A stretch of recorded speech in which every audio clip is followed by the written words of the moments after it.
Iran has spent 20 years building underground. Deeper every year, harder every year. Convinced that if they go deep enough no American weapon can reach them, they were wrong. And on one night over the Iranian plateau they found out exactly how wrong. Whiteman Air Force Base, Missouri, 6,000 miles from Tehran. 200 hours local time. Two B-2 Spirit stealth bombers roll onto the runway. Ground crews step back, the engines spool up. The distinctive flying wing silhouette barely visible against the dark Missouri sky. Then they are gone, into the night, heading east. Nobody in Iran knows they are coming. Nobody in Iran will know until it is too late. Let us talk about what the B-2 Spirit actually is. Because most people see the shape and think stealth bomber. That is correct, but it is only half the story. The B-2 entered service in 1997. It costs approximately $2.1 billion per aircraft. The United States built 20. Each one is hand-assembled. Each one requires 119 hours of maintenance for every hour of flight. It is the most expensive and most carefully maintained aircraft ever built. And it is worth every dollar. The B-2 has a radar cross-section of approximately 0.1 square meters. To put that in context, a large commercial airliner has a radar cross-section of roughly 100 square meters. The B-2 is 1/1000th that size on radar. Iranian air defense radar systems looking directly at a B-2 in flight see what appears to be a small bird, a large insect. Nothing that triggers an intercept alert. Nothing that launches a surface-to-air missile. The aircraft is effectively invisible to every radar system Iran currently operates. But the stealth is not what makes the B-2 truly dangerous to Iran tonight. What makes it dangerous is what it is carrying. 2 GBU-57 massive ordnance penetrators. The largest non-nuclear bomb in the American arsenal. Each one is 20 feet long. Weighs 30,000 pounds.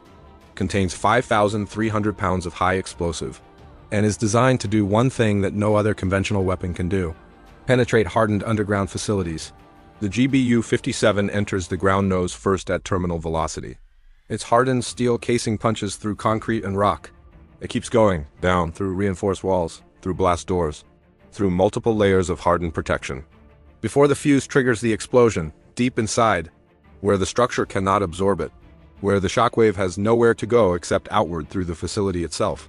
The US military says the GBU-57 can penetrate 200 feet of reinforced concrete before detonating. Iranian engineers who designed their underground facilities to survive conventional attack built to a depth they calculated no weapon could reach. They calculated wrong. The target tonight is Fordo, Iran's most protected nuclear enrichment facility. Built into a mountain 90 meters underground near the city of Qom, the Iranians chose this location specifically because they believed the mountain above provided enough rock and earth to defeat any bunker-busting weapon in the American inventory. In 2012, that calculation was probably correct. In 2025, it is not. The GBU-57 was specifically designed and tested after Fordo was identified. The weapon exists because of this target. The two B-2s carrying those weapons tonight are the answer to 20 years of Iranian tunneling. At 0200 hours Iranian time, the B-2s are approaching Iranian airspace at 50,000 feet. Iranian long-range radar stations are operating normally, scanning, tracking commercial traffic, monitoring the Gulf below. They see nothing unusual.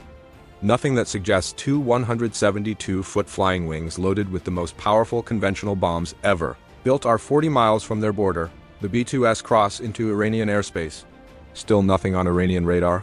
The aircraft's mission systems are fully active, GPS coordinates locked. Targeting data updated in the last 30 minutes via satellite link. The latest imagery of Fordo shows the ventilation shaft positions, the tunnel entrances, the blast door locations. All of it fed into the weapon guidance systems. At 0217 hours, the bomb bay doors open. On a B-2, the bomb bay is central to the aircraft body.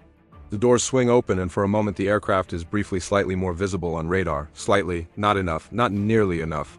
The first GBU-57 drops away from the aircraft. 30,000 pounds of steel and explosive falling through 50,000 feet of Iranian night sky. It takes approximately 90 seconds to reach the ground. 90 seconds of silence before everything changes. The second bomb follows 4 seconds later, different aim point. The two weapons are targeted at separate structural weak points within the Fordo complex. The first aimed at the primary centrifuge hall, the second at the electrical and cooling infrastructure. Even if the first weapon does not fully destroy the centrifuge equipment, the second ensures the facility cannot operate. The planning is precise, methodical, months of satellite imagery, signal intelligence and structural analysis compressed into two aim points, 4 seconds apart. At 0218 hours and 34 seconds, the first GBU-57 impacts the mountain above Fordo. The penetrator nose cone hits the rock face at approximately 1,200 feet per second. It punches through the first 10 meters of granite in under 1 second, continues down.